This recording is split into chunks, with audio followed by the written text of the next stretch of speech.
Bihar police परीक्षा 2024। दोस्तों, आप सभी जानते हैं कि बिहार पुलिस के 21,391 पदों की जो परीक्षा है उसका डेट अभी तक घोषित नहीं किया गया है।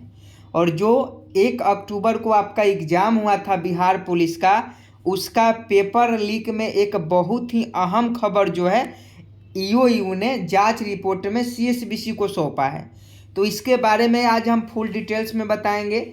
ईडब्ल्यूएस और एनसीएल का क्या खेला है और एग्ज़ाम आपका कब तक होगा, इसके बारे में भी इस वीडियो में बताने वाले हैं। साथ में आपको ये भी बताएंगे कि 21,391 पदों का जो आपका एडमिट कार्ड है वो कब तक जारी होगा। तो अगर आप बिहार पुलिस के परीक्षार्थी हैं तो आप इस वीडियो में शुरू से लेकर अंत तक बने रहिएगा। सबसे पहले यहाँ देखिएगा तो सिपाही भर्ती पेपर लीक कांड में चौंकाने वाले खुलासे। पति पर केस, पत्नी की फर्म को छपाई का ठेका। समझे कि नहीं? यहाँ ध्यान से पढ़िए। पति पर केस, पत्नी की फर्म को छपाई का ठेका। हम शुरू से ही कहते आ रहे हैं कि बिहार पुलिस का जो पेपर लीक होता है या जो भी बिहार में एग्ज़ाम होता है उसका पेपर लीक होता है, उसका मात्र कारण है छपाई एजेंसी।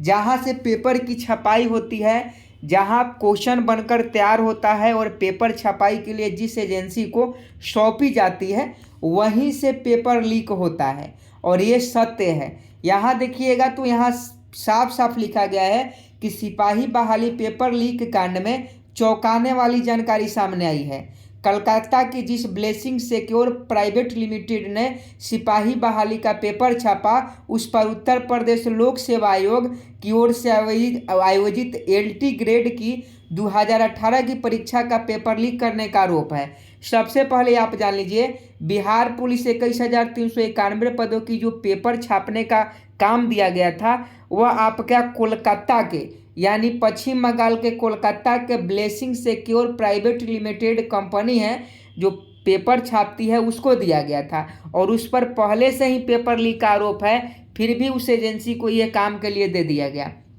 यहाँ देखिएगा, प्रश्न छापने का ठेका कॉलटेक्स मल्टी वेंचर प्राइवेट लिमिटेड को मिला था। इसकी डायरेक्टरों में एक तन्वीशधर थी। ठेका लेने के बाद कॉलटेक्स ने ब्लेसिंग सिक्योर प्राइवेट लिमिटेड के साथ एमओयू किया कि बिहार सिपाही बहाली प्रश्न पत्र की छपाई का काम यहीं होगा। ब्लेसिंग के डायरेक्टर कौशिक कुमार कह रहे हैं, कौशिक कुमार और तन्वीशधर पति पत्नी हैं। यूपीएससी एलटी ग्रेड परीक्षा प्रश्न पत्र लीक के आरोप में कौशिक की गिरफ्तारी हुई थी। यूपीएससी की तत्कालीन परीक्षा नियंत्रक अंजू लता को मई 2019 में गिरफ्तार किया गया। इसी मामले में ब्लेसिंग का एक कर्मी भी 2022 में गिरफ्तार हुआ था। तो सबसे पहले आप ये देख लीजिए, 1 अक्टूबर को जो पेपर लीक हुई थी, यहाँ देखिएगा 1 अक्टूबर को सिपाही बहाली का प्रश्न पत्र लीक हुआ। 2 अक्टूबर ने भास्कर ने उजागर किया। इसी दिन पार्षद के तात्कालिक अध्यक्ष का खंडन किया गया। 3 अक्टूबर को ईओयू की जांच के बाद परीक्षा रद्द।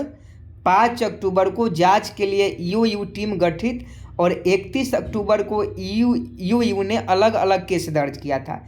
यहाँ देखिएगा तो साफ साफ लिखा गया है, एमओयू साइन करने तत्कालीन अध्यक्ष गए थे कोलकाता। जब 21,391 की परीक्षा का जो पेपर है वो एग्ज़ाम डेट कंडक्ट करवाने की तारीख घोषित की गई, तब उस समय जो डायरेक्टर थे यानी केंद्रीय चयन पार्षद के जो सीएसबीसी के अध्यक्ष थे वो आपके कौन थे? एसके सिंघल थे। और एसके सिंघल देख लीजिए यहाँ, ब्लेसिंग सिक्योर में तन्वीशाधर 13 जून 2017 से डायरेक्टर है। 35 अगस्त 2021 को कॉलटेक्स कंपनी बनी, तब तन्वीशा डायरेक्टर थी, बाद में हट गई। अब सौरभ बंदोपाध्याय, संजय दास, सुमन विश्वास और सुपर्णा चक्रवर्ती डायरेक्टर हैं। सिपाही बहाली का पेपर छापने का एमओयू कॉलटेक्स के साथ जुलाई 2023 में हुआ। एमयू करने केंद्रीय चयन पार्षद के तत्कालीन अध्यक्ष एसके सिंघल कोलकाता गए। ईओयू की जांच में 3 बार सिंघल का जो लोकेशन है कोलकाता में मिला। ईओयू ने उनसे पूछताछ नहीं की। तो साफ साफ यहाँ बताया जा रहा है कि जुलाई में ही पेपर जो छापने का काम था वो शुरू हो गया था। ध्यान से समझिए, कि बिहार पुलिस का पेपर यानी 2 से 3 महीना पहले ही छपने का जो काम है, छपाई की प्रक्रिया है, वो शुरू कर दी गई थी। और इसके लिए कोलकाता के एक कंपनी को हायर किया गया और कोलकाता जो गए थे, एसके सिंघल गए थे, ऐसे मोबाइल के लोकेशन से पता चला है। लेकिन ईओयू जो है एसके सिंघल से कोई भी बयान नहीं लिया है और ना ही पूछताछ की है। और ईओयू ने साफ साफ कहा कि पेपर लीक जो हुई है वो छपाई एजेंसी से हुई है और इसमें सीएसबीसी के अध्यक्ष का भी हाथ था। लेकिन सरकार ने क्या किया, सीएसबीसी के जो भी अध्यक्ष थे उन पर केस दर्ज नहीं किया गया, ना उनकी गिरफ्तारी की गई, ना उनको कस्टडी में लेकर पूछताछ की गई, बल्कि जो बच्चे के पास चीट पुर्जा आए थे उनसे पूछताछ की गई और उनके ऊपर एफआईआर हुई। तो ये बहुत ही बड़ी घटना है पेपर लीक में। और इसमें जो है एसके सिंघल भी शामिल हैं। जुलाई में ही पेपर छापने का काम शुरू कर दिया गया, मतलब अगस्त सितंबर अक्टूबर 3 महीना आप समय था। मतलब बहुत सारे ऐसे भी बच्चे होंगे जिनकी पहुंच, यानी एसके सिंघल साहब के पास 1 महीना पहले ही पेपर या 15 दिन पहले पेपर आ गया होगा और इन्होंने 15 दिन पहले ही पेपर जो है अलग अलग जो अपने जान पहचान के होंगे या जिसे 25 लाख 30 लाख रुपया लिए होंगे उनको दे दिया होगा और वो बच्चे जो खुश थे। लेकिन हम सभी ने मेहनत किया और इस पर आवाज़ उठाया सभी लोगों ने और परीक्षा रद्द की गई। और इन पर भी एफआईआर दर्ज होना चाहिए जो एसके सिंघल अध्यक्ष थे। और यहाँ देखिएगा तो हम लोग लगातार पिछले 5 साल से कर रहे हैं, हम तो पिछले 5 साल से ये बात बता रहे हैं कि जहाँ से क्वेश्चन की छपाई होती है वहीं से पेपर लीक सबसे अधिक होती है। हम ये पिछले बहुत सालों से कर रहे हैं कि जहाँ से पेपर की छपाई होती है वहीं से क्वेश्चन लीक होता है। जिन कंपनियों एजेंसियों को दूसरे राज्यों के भर्ती आयोग ब्लैक लिस्टेड कर चुकी है, वैसी कंपनियां एजेंसी को ही क्वेश्चन छपाई की जिम्मेदारी बिहार के कुछ भर्ती आयोग द्वारा जानबूझकर दिया जाता है। आप जान लीजिए कि पहले से ही वह यूपीएससी यानी उत्तर प्रदेश लोक सेवा आयोग के द्वारा उस पर एफआईआर दर्ज था, उसके डायरेक्टर की गिरफ्तारी की गई थी। तो फिर बिहार केंद्रीय चयन परिषद को क्या ज़रूरत था कि उसी एजेंसी को पेपर छपाई का काम दिया गया। कहीं ना कहीं सभी का मिली भगत था। यहाँ देखिएगा बीपीएससी के तत्कालीन अध्यक्ष अतुल प्रसाद सर ने हमारी इस बात को गंभीरतापूर्वक संज्ञान में लिया और पेपर लीक को रोक दिया। अब बीपीएससी के अतुल प्रसाद जी ने क्या किया, वैसे कंपनियों को नहीं पेपर छपाई कर दिया।